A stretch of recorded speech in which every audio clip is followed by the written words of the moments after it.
आपकी फिर ये सेवाओं की जर्नी कैसे शुरू हुई? यूट्यूब का ये सब सेवाएं कैसे शुरू हुई फिर?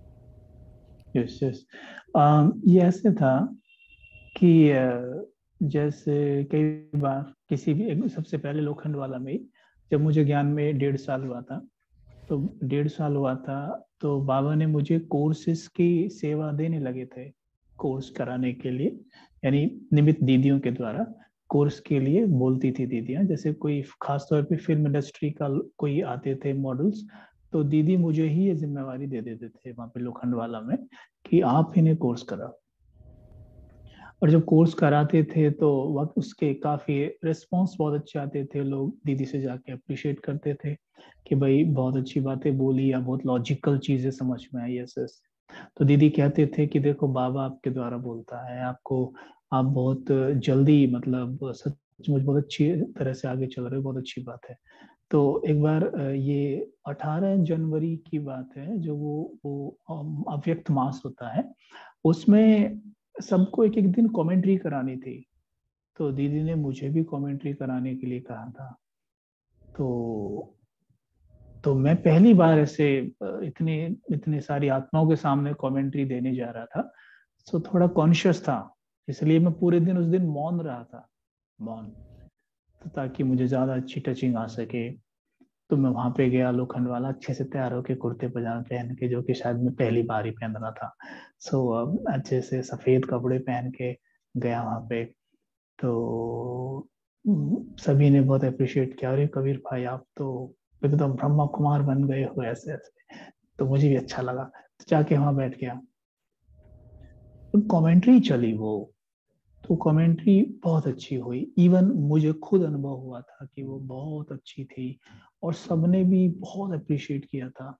और अप्रिशिएट करने के बाद उनमें से कई आत्माओं ने कहा था कि आपको ये चीजें, आपकी चीजें ना बेहद में जानी चाहिए, जैसे यूट्यूब पे जानी चाहिए, ज्यादा से ज्यादा आत्मा इनका लाभ ले सके।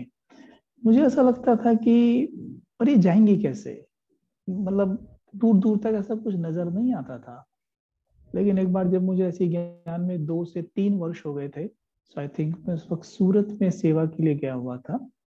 तब वहां पे एक भाई थे, उन्होंने मुझे फिर कहा था पूरा फोर्स करके आप ये यूट्यूब पे चढ़ाइए। तो यूट्यूब चैनल बनाते कैसे हैं मुझे ये नहीं पता था। मैंने उनको कहा यूट्यूब चैनल बनाते कैसे हैं? तो कहते हैं उसमें कोई बड़ी बात नहीं है, आप उन्हें आसानी से बना सकते हैं, हम सिखाते हैं आपको। उन्होंने छोटी छोटी बातें बताई थी। और मैंने कहा फिर एडिटिंग कैसे करते हैं?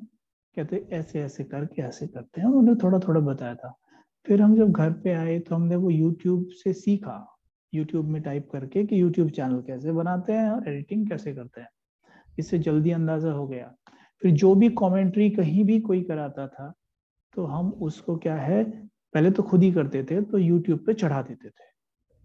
और उसके रिस्पॉन्स बहुत अच्छे आते थे, मतलब काफी व्यूज आते थे। जैसे एक चैनल था पहले, रूहानी बल नाम से था।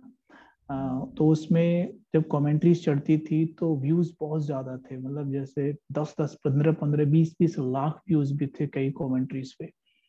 तो वहां से ये समझ में आया कि शायद कुछ चीज ऐसी है जो आत्माओं को अच्छी लग रही है। सभी कहते थे भाई हाँ, ये आपको कंटिन्यू करना चाहिए। और फिर यहीं से ऐसे ऐसे बढ़ता चला गया।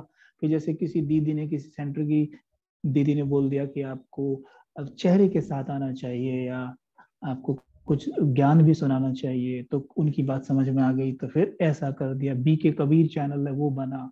फिर उसका भी रिस्पॉन्स बहुत ही अच्छा आया, जैसे डालना शुरू किया तो एकदम शुरू से ही हजारों की तादाद में व्यूज आए। तो फिर वो भी एकदम ऐसा लगा कि सभी कहते थे जैसे भाई बहन की भाई कोई चीज ऐसी है जो आत्माओं को अच्छी लग रही है। तो ये आपके, ये हर एक आत्मा को बाबा नहीं देते, ये आपको दी है। और यज्ञ में अनेक आत्माओं को दी है जो आज चारों तरफ बेहद में वाचा सेवा कर रहे हैं, तो आपको ये यूज करनी चाहिए। तो फिर वो ऐसे ही फिर बढ़ती चली गई चारों तरफ, और फिर आज तब सभी इसका लाभ ले रहे हैं। बिल्कुल पर ये हो बिल्कुल। सब अपने आप गया, कुछ पता नहीं चला कैसे कैसे हुआ है, कोई ऐसा कुछ पता भी नहीं चला कब से कैसे हो गया। सब बाबा ने कराया है।